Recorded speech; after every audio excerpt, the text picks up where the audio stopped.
Um, Probably another short one today. It's not as late as yesterday, but it's a little late. So I'm going to tell you about what happened today, and then a little bit more about the gammies in my story. So today I went to work, which was in office, which I really like. I prefer to be in the office and have people actually like physically around me. I was a little late to work, just a few minutes. But like I said, I like having people physically around me. It helps me focus. It helps me feel, like the world is still big. And that's pretty important. Feeling like the world is big, like it hasn't shrunk down to nothing. And I did okay at work. Oh, I went out to lunch with a group of people from work for the first time, and it was nice. I had people that I'd sort of met or sort of been around, but never really like interacted with in a personal way. So I really enjoyed that. And then after work, uh, well, I've been sticking to my gym schedule. So, like in the morning, I walked 30 minutes, and then after work, I went to the gym and I lifted weights and I did some more walking, and then I came back to my apartment where my mom is staying with me for another week. And I do improv comedy, and I have an improv class on Tuesdays from 6:30 to 9. So I went to that. I was late to that also. I've kind of maybe overbooked myself a little. And I had a really great time at the improv class. And I would consider people from the improv class to be sort of friends. Like I feel like I can invite them to some things. I can invite them, of course, to go to a show. I can invite them to go to a party. It's kind of less personal things I feel like I can invite them to, and that's very nice. They don't come all the time. And they invite me to stuff, and I usually go, and that's good. Like I said, I really want to be very social. So, being in the office in person, going to the class in person, I like that kind of stuff a lot. And there was in the improv class, the teacher, her name is Amy. It's at Chaos Bloom Theater in Denver, by the way. It's fantastic. Great place to take classes. She said,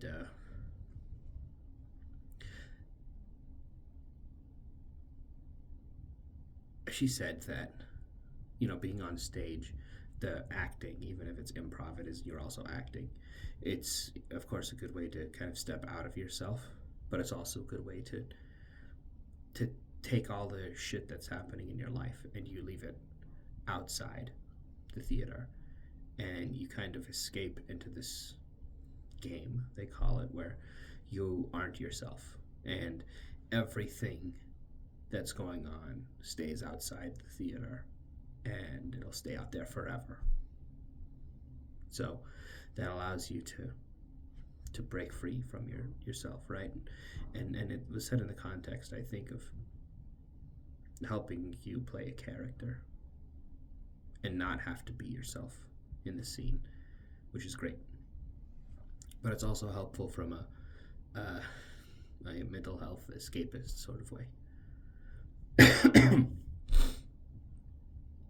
So I was really glad to be able to do that.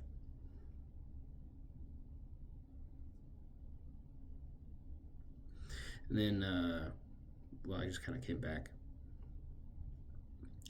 Like I said, I've been doing the hot tub every night before bed. Supposedly it helps you sleep. I don't know if you can tell, but I need all the help I can get with sleeping. So hopefully that is helping. It also, It helps me in the way that I talked about yesterday, where gives me kind of a physical sensation to concentrate on. I'm a person whose mind is running all the time. It's just going and going and going all the time.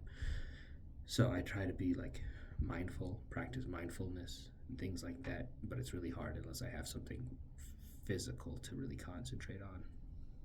So the hot tub helps with that.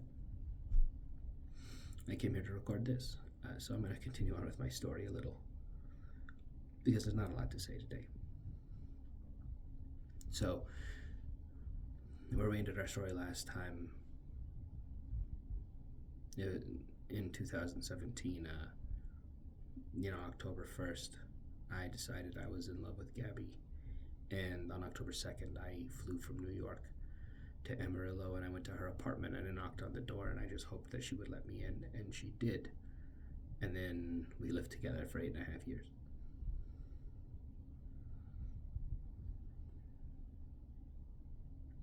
I really like that story.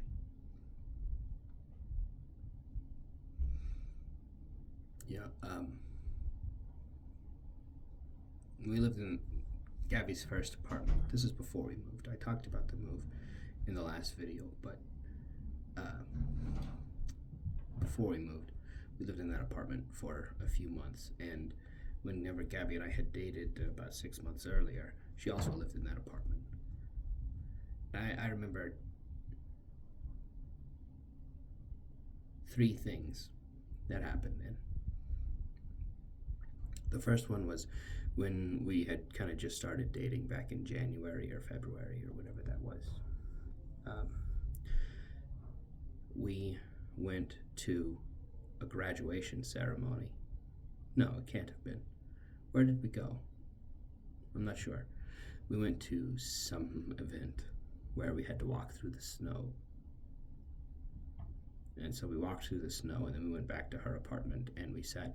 She had this big, round, brown chair, and it was like the only piece of furniture in her living room. And so we sat on this giant chair and watched a movie, and her dog, Beano, came up, and he licked my ear a lot. And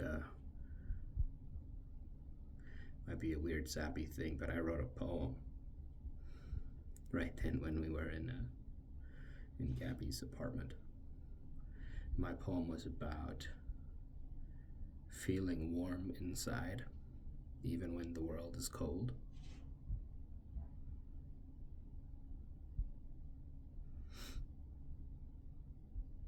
I wish I could remember it. I wish I still had it.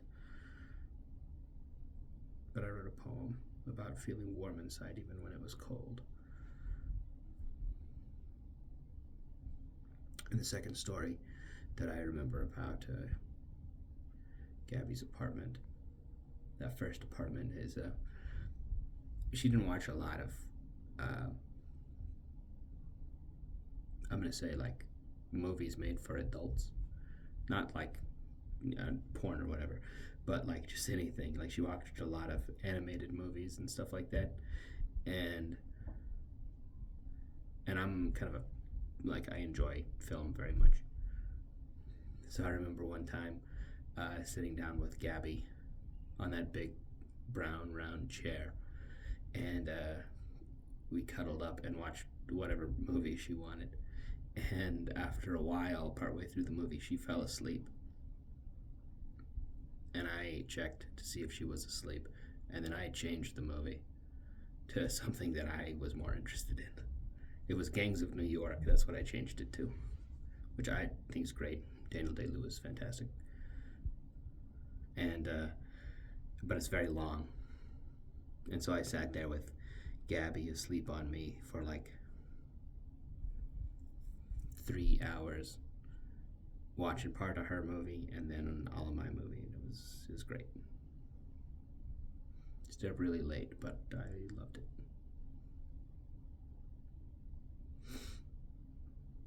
And as I'm thinking about it, I keep remembering more stories about this. But I'm only going to tell you one more. And it's kind of the first dark part of our story. When we were living in that apartment, Gabby became worried that she was pregnant, and I don't remember if she took a test or not, but it was a very serious pregnancy scare or pregnancy possibility. And the dark part is that I wrote her a letter at that time. Well, she was gone. She'd gone to class or something. And I wrote her a letter about how I wasn't ready to have a kid. And if she was pregnant, then I wanted to get an abortion, which is within everybody's rights, but it's, it's a hard thing to go through. And it's a little dark, and Gabby was not happy about that letter. But I don't know. I don't think I could have handled it. So let's go forward in a happier note.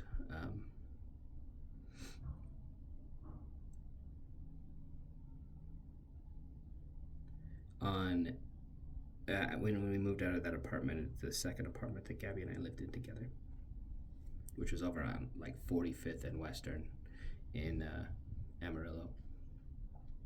But it was either Christmas Eve or Christmas Day, and I can't remember, but it was like right at Christmas time. It was either Christmas Eve or Christmas Day when we moved into that new apartment.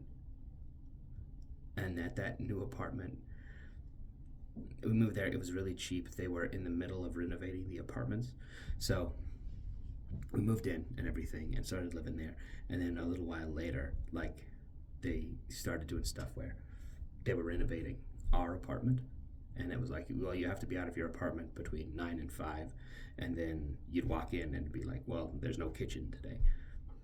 Stuff like that. And they gave us keys to a different apartment that was empty. It's like a townhouse or something. And they were like, if you need to use the kitchen, if you need to use the plumbing, things like that, go to this other apartment. So it'd be like we'd get up in the morning and we'd go to this other weird apartment and make breakfast. And sometimes we'd sit there. And at that other weird apartment, I don't know why they had it set up so much, but they had a couch and a TV, and the TV had cable. We didn't have cable. And we would watch Naked and Afraid. We'd go over, make breakfast burritos, and watch Naked and Afraid. And then like go over and like take a shower in this weird apartment and maybe go sit down and watch Naked and Afraid. We watched a lot of Naked and Afraid. And that's not a show I would watch alone, but it was really enjoyable to watch with her. And then the other nice story about that second apartment is for a while there, at the beginning, we were making Jell-O twice a week, 2 or 3 times a week, just Jell-O, Jell-O, Jell-O, Jell-O, Jell-O all the time. And then eventually, I don't remember what happened, but eventually we talked about how we make so much Jell-O. And it turns out, I thought Gabby really loved Jell-O and wanted to make it. And Gabby thought I really loved Jell-O and just wanted to make it. And so we were both making it because we thought it was the other person's like favorite. But it turns out neither of us really that into it. All right, I think that's pretty good. We're going to stop there for today. Stop on a high note. Let me also say that today is probably the first day since separating several months ago that I haven't checked my phone super obsessively. That feels good. I'll see you guys tomorrow. Thanks.